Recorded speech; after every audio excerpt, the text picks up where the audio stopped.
Okay, folks, I guess we're ready to go. First of all, welcome. It should be a short meeting because we just want it on the docket for tonight. The items that are here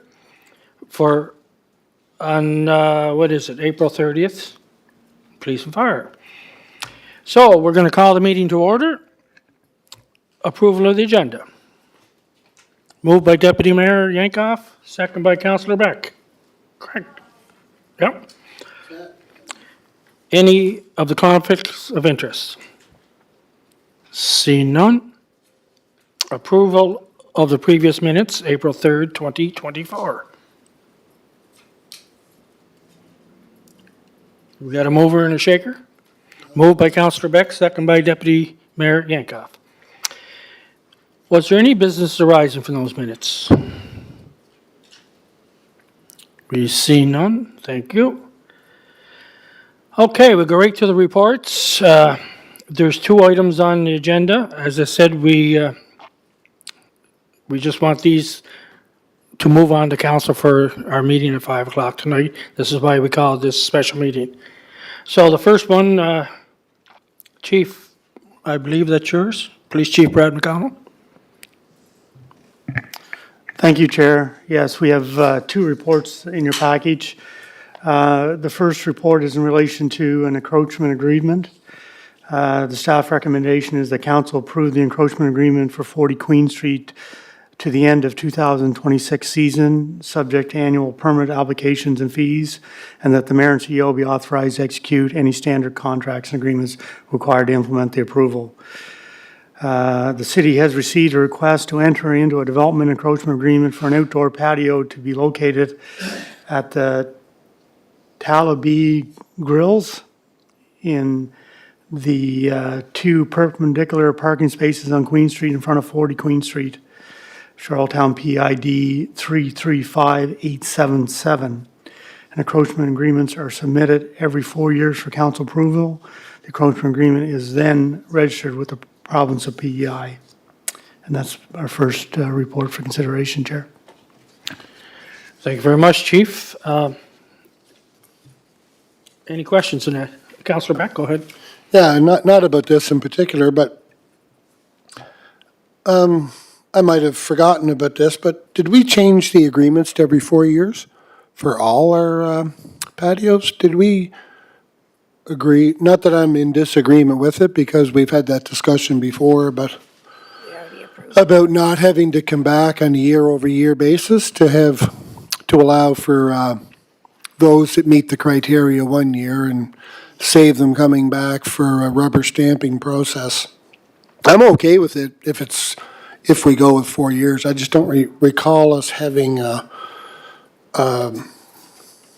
I don't remember seeing every 4 years, or have we changed that? Chief, can you answer that? It is every 4 years for the encroachment agreements. So it's, it's been always 4 years, but there's a patio approval, that's every 2 years, but the encroachment registered with the province is 4 years. Oh, okay, Yeah. so they're kind of Yeah. two separate.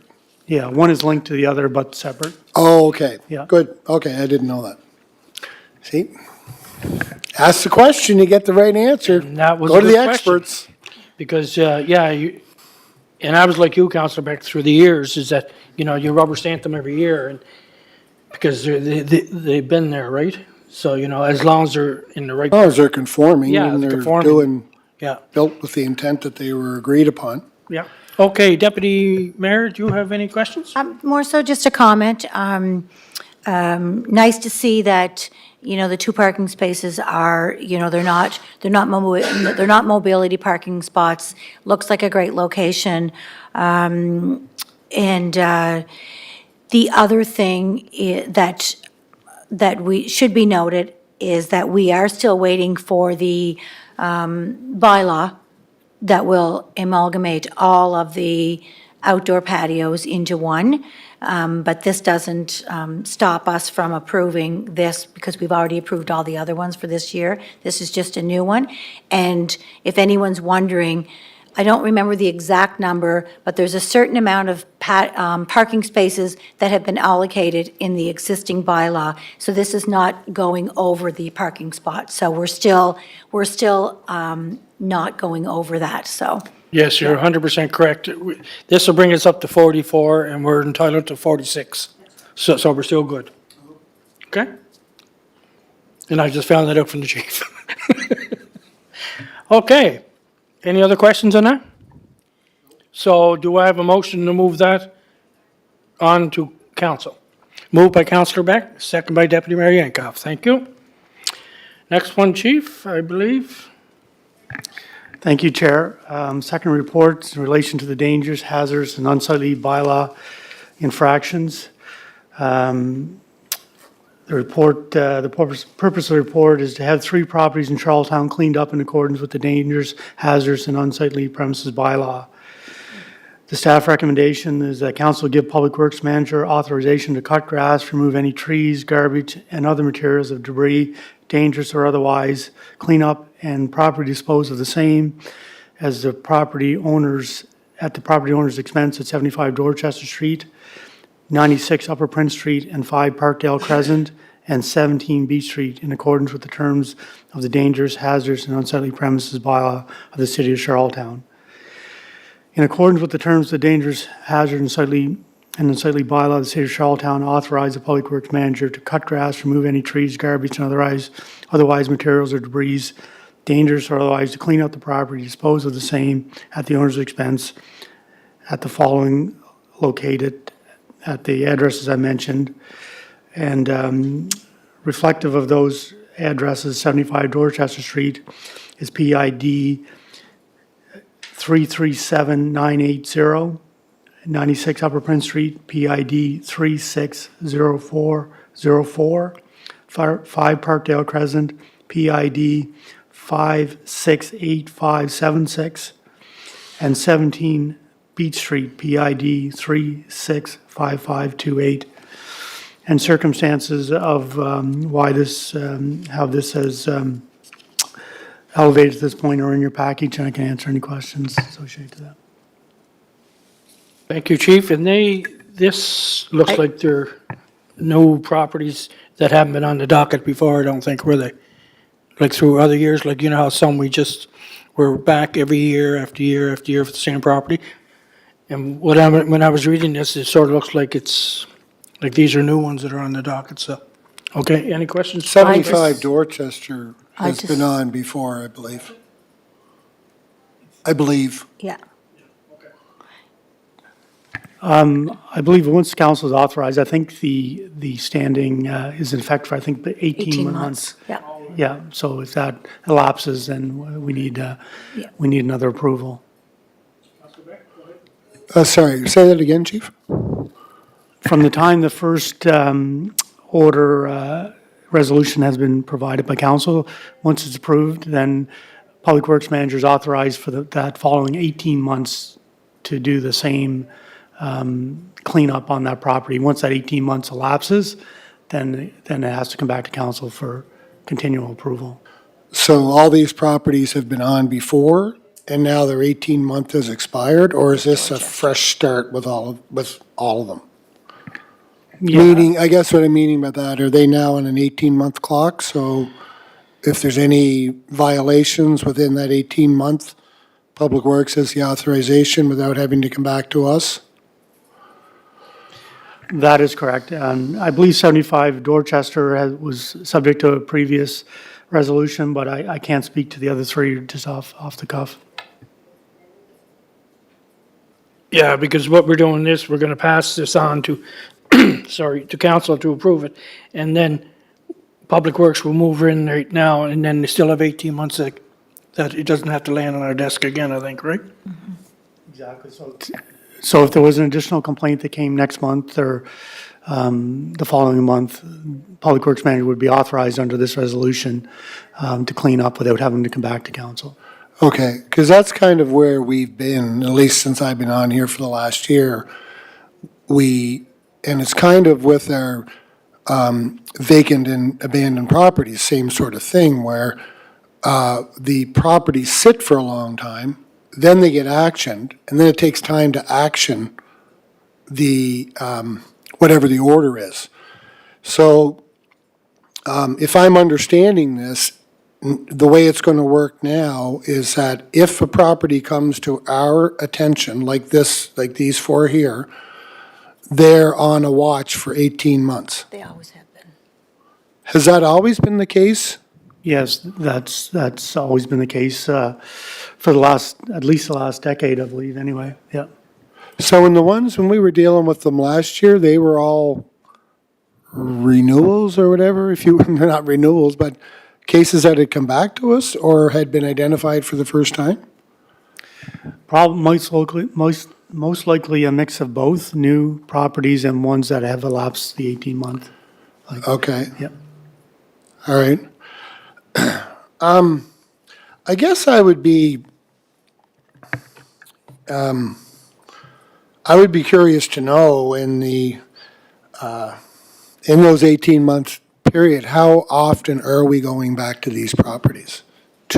Like, some of them, are we, is this working and they're getting a message and they're, changing their ways and doing that? Or is there, are they being, is there any way that we know that it's being effective, that it's improving how properties are being maintained? And because I think that's ultimately the goal, is we want to bring it to their attention. We want them to change whatever recommendations we're making. I guess I'm just wondering, is there any way that we follow to see that, there's not, within that 18-month period, again, that there's not a bunch of repeat offenses that go on? Well, a couple things. Sometimes these are, could be just debris that we picked up and then they're resolved and then because some of them associate apartment buildings where they're, the tenants are actually the ones causing the Yeah. the issues and we address the landlord, and if they don't get it cleaned up, then our public works manager goes in, or it's a private property and they get it done. But they're given a bill each time they are. Right. And so I think it would be hard to, there's a lot of variables into measuring the progress of how much this is, being a deterrent, because sometimes the people involved are evolving. Okay. Yeah, and so it has been, to my understanding, an effective method to deal with it, especially in response to citizens. If the landowner isn't dealing with it, then this is a mechanism to let other residents that are impacted by it to see that something is being done about it. Okay. And could be within an 18-month period. Could be dealt with again within an 18-month period. That's correct. Okay, thank you. Councillor Yankoff, you good? Councillor, I'm Deputy Mayor, sorry. Just, I assume if, this will be going to council this evening, and just, not a big deal, but it says 3 properties under the report purpose, so that should just be corrected to 4, under report purpose. Have 3 properties in Charlottetown, but it's actually 4. So not a big deal, but just a housekeeping thing. Yeah. Yeah. Yeah, we should have that looked after, I guess. Yeah, thank you, Chair and Councillor Jankoff. I've noted that, and we'll correct that. But I'm willing to move that, we move this on to council. Okay, move by Deputy Mayor, second by Councillor Beck, that moves on for council for this evening, the resolution. Okay, anything else? I don't have anything else in the agenda, and I really thank you for coming in on the short notice. But as I said, we wanted to get it done and put it on the docket for tonight. Chair. And then we can start moving on these items. Go ahead, Deputy Mayor, sorry. Can I just ask that our next committee meeting, we add to the agenda an update on the bylaw that is still sitting with our legal counsel, that's been there for a couple of years now? The bylaw on the patios and such? Yeah. If we could just get an update on that on our next committee meeting. Not today, No. no. Chief or Joe, can you make a note of that, please, and thank you. And our next meeting is May 15th. Yeah, our regular Protective Service Committee meeting. So I guess I need a motion to adjourn. Moved by Councillor Beck, second by Deputy Mayor Yankoff. Thank you once again, everybody.